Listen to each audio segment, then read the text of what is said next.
నమస్తే, welcome to our channel. నేను మీ సిరి. వంగవీటి రాధకి పవన్ కళ్యాణ్ గారు ఒక సీక్రెట్ టాస్క్ ఇచ్చారని చెప్పేసి వార్తలు వస్తున్నాయి. ఇంతగా ఆ సీక్రెట్ టాస్క్ ఏంటి? సో దాన్ని వివరించడానికి మనతో పాటు ఉన్నారు TDP official spokesperson Suryadevara Latha గారు. నమస్కారం మేడం. నమస్తే. మనం ఇప్పుడు చూస్తుంటే వంగవీటి రాధ గారికి జనసేన అధినేత పవన్ కళ్యాణ్ గారు ఒక సీక్రెట్ టాస్క్ ఇచ్చారని చెప్పేసి మనకి వార్తలు వస్తున్నాయి. నిజంగానే పవన్ కళ్యాణ్ గారు మరి వంగవీటి రాధ గారికి సీక్రెట్ టాస్క్ ఇచ్చారంటారా? ఇందులో వాస్తవం ఉందంటారా? మనం గతం నుంచి కూడా చూస్తే వంగవీటి రంగా గారు వచ్చి కాపు సామాజిక వర్గానికి ఒక పెద్ద దిక్కులాగా ఉండేవాళ్ళు.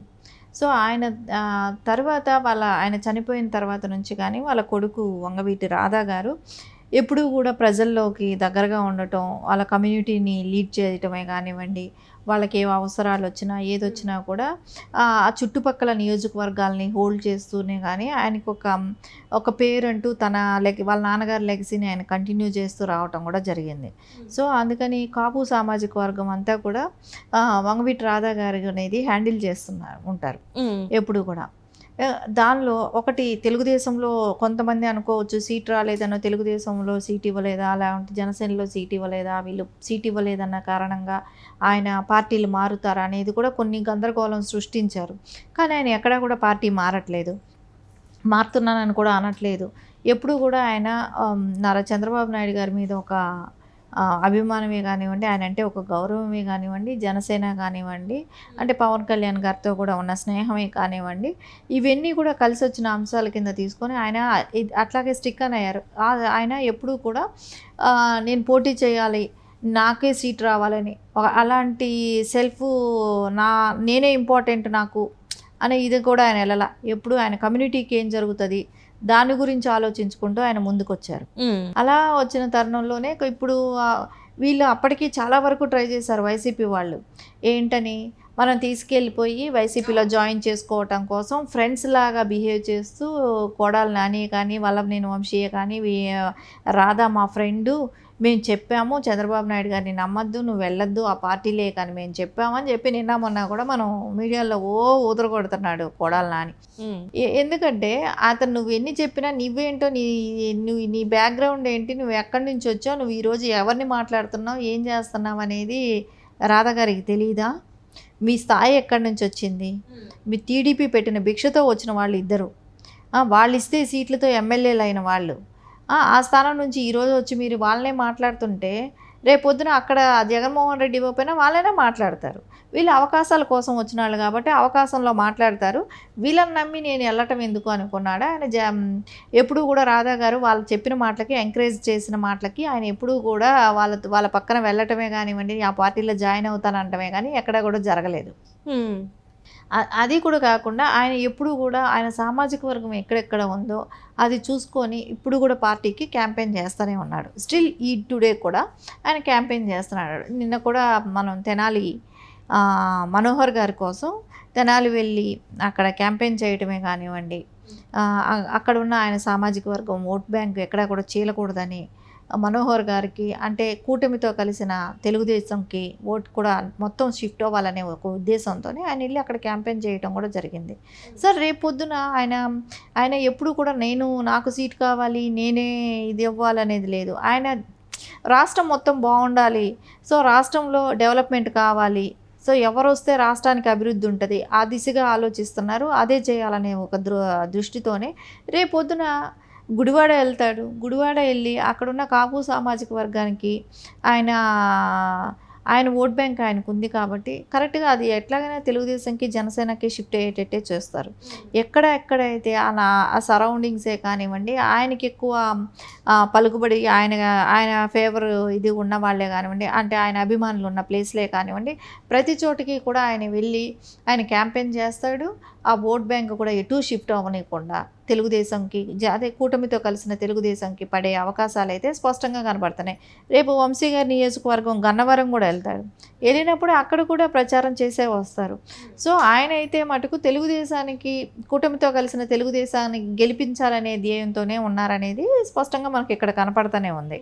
కానీ గతంలో చూసినట్టయితే వైసీపీలోకి వస్తున్నారు రాధా గారు అని చెప్పేసి, అండ్ ఇంకొక వీళ్ళందరూ కూడా ఏంటంటే ఇప్పుడు వల్లభనేని వంశీ గారు కావచ్చు, పేర్ని నాని గారు కావచ్చు, కొడాలి నాని, వీళ్ళందరూ కూడా వైసీపీలోకి వస్తున్నారు, ఇంకా టీడీపీకి గుడ్ బై చెప్తున్నారు అని చెప్పి కూడా మా దోస్త్ అంటే మా స్నేహితుడు ఇటు సైడే వస్తాడు, ఇంకా మాకు సపోర్ట్గా ఉంటాడు అని చెప్పేసి వాళ్ళు మాట్లాడిన సందర్భాలు మనం చూసాం కదా. సో ఇప్పుడు మరి అందులో వాస్తవం ఏం లేదు అంటే వీళ్ళు కావాలని అది అట్లా మాట్లాడినట్టు ఉందన్నట్టు మనం చూడాలి, అంతే అంటారా? ఖచ్చితంగా. ఎందుకంటే వీళ్ళు దోస్తు అని చెప్పుకుంటూ ఎక్కడ ఆయన్ని తీసుకెళ్ళటానికే వీళ్ళు దోస్తీ క్రియేట్ చేసుకున్నారు. సో ఒరిజినల్ దోస్తులు అయితే కాదు కదా.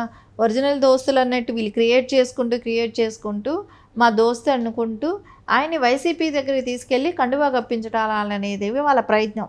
సో ఆ ప్రయత్నంలో ఫెయిల్యూర్ అయ్యారు. సో అందుకని ఇప్పుడు వాళ్ళకి ఎలా అనిపిస్తుంది, ఇక్కడ ఈ పార్టీలో ఉంటే నువ్వు ఎదగలేవు అది ఇది అని చెప్పి ఇప్పుడు మాట్లాడటం మొదలుపెట్టారు. సో ఆయనకేంటి, నా డెవలప్ కన్నా కూడా రాష్ట్ర డెవలప్మెంట్ ఇంపార్టెంట్ అనేది ఆయన దృష్టిలో ఉంది. సో నేను డెవలప్ అయితే నా ఒక్కళ్ళకు ఉంటుంది, నేను కొంతవరకే బర్డెన్ తీసుకోగలుగుతాను. అదే ఒక రాష్ట్రం డెవలప్ అవ్వాలంటే నారా చంద్రబాబు నాయుడు లాంటి వాళ్ళు ముఖ్యమంత్రిగా ఉండాలి, అప్పుడే రాష్ట్రం డెవలప్ అవుతుంది, అందరికీ సోర్సెస్ ఉంటుంది అనే దృష్టి ఆయన ఆలోచిస్తున్నారు. సో వీళ్ళు ఎంతసేపు కూడా ఆయన్ని తీసుకెళ్ళిపోవాలి, కండువా కప్పించేసేయాలనే తాపత్రయపడ్డారు. అది జరగక ఇప్పుడు ఇవన్నీ మాట్లాడుతున్నారు అంతే. అంటే ఇది ఓన్లీ కాపు సామాజిక ఓటుని, ఆ ఓటు బ్యాంకుని ఇటు సైడ్ మళ్లించడానికే తప్ప నిజంగా అక్కడ వాళ్ళ దోస్తానంటే ఏం లేదంటారు. ఖచ్చితంగా అది ఏమీ లేదు. ఎందుకంటే ఆయన తీసుకెళ్ళి ఒక కండువా కప్పించేసి ఆ కాపు సామాజిక వర్గం ఓటు ఏంటంటే వంగవీటి రంగా గారి దగ్గర నుంచి వాళ్ళకంటూ ఒక అభిమానులు, ఒక క్యాడర్ అంటూ ఉంటుంది కాబట్టి దాన్ని అట్లా కంటిన్యూ చేస్తూ వస్తున్నారు రాధా గారు కూడా కాబట్టి. సో అదంతా షిఫ్ట్ చేసుకోవాలనే ఒక ఆలోచనతో జరిగిన పనే కానీ ఖచ్చితంగా అయితే వాళ్ళకి ఆయన మీద అభిమానము, ఒక దోస్తో అట్లాంటిది ఏమీ లేదు. ఓన్లీ వాళ్ళకి అనిపించేది ఏంటి, మనం తీసుకెళ్ళాలి, కండువా కప్పించేయాలి.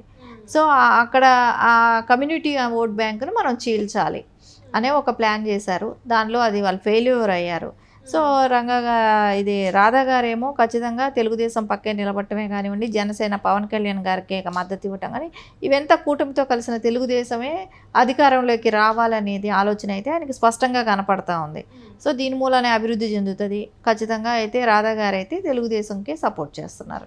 అంటే ఇక్కడ చూస్తున్నట్టే పవన్ కళ్యాణ్ గారు ఈ ఒక నలుగురిని ఖచ్చితంగా ఓడించాలి అని చెప్పేసి రాధా గారికి కొంచెం సజెషన్స్ ఇచ్చినట్టు కూడా మనకి వార్తలు వస్తున్నాయి. అందులో వాస్తవం అంటే వీళ్ళే ఎవరైతే ఉన్నారో ఈ కొడాలి నాని, వల్లభనేని వంశీ వీళ్ళని ఓడించాలి అని చెప్పేసి అని చెప్పారని చెప్తున్నారు. మరి ఇందులో వాస్తవం ఉందంటారా? ఖచ్చితంగా కొన్ని కలిసి వచ్చే అంశాలు కూడా దీనిలో ఉంటాయి. వల్లభనేని వంశీకే కానివ్వండి, కోడాలి నానికే కానివ్వండి, పేర్న నానికే కానీ వీళ్ళ నోరు దురుస్తనంతోనే సగం తగ్గిపోయింది. దాని మూలనే వాళ్ళకి ఓట్ బ్యాంకు కూడా చాలా వరకు తగ్గుంటుంది. ఇంకోటి ఏంటంటే వాళ్ళకి అభివృద్ధి అనేది ఎక్కడా కనపడలేదు కాబట్టి ఖచ్చితంగా అది కూడా ఒకటి మైనసే ఉంటుంది. ఇంకోటి రాధా గారిని కలుపుకోవాలని చూసారు కావాలని కానీ ఆయన కలవలేదు. కానీ ఆయన సామాజిక వర్గం ఓట్ బ్యాంకు కూడా ఆయన ఖచ్చితంగా అయితే డైవర్ట్ చేయని వాళ్ళకి వెళ్లకుండా అయితే తెలుగుదేశంకి కూటమితో కలిసిన తెలుగుదేశంకి పడేటట్టు ఆయన ప్లాన్ చేస్తాడు. సో ఇన్ని అంశాలు కలిసినప్పుడు వాళ్ళు ఎలా గెలుస్తారు?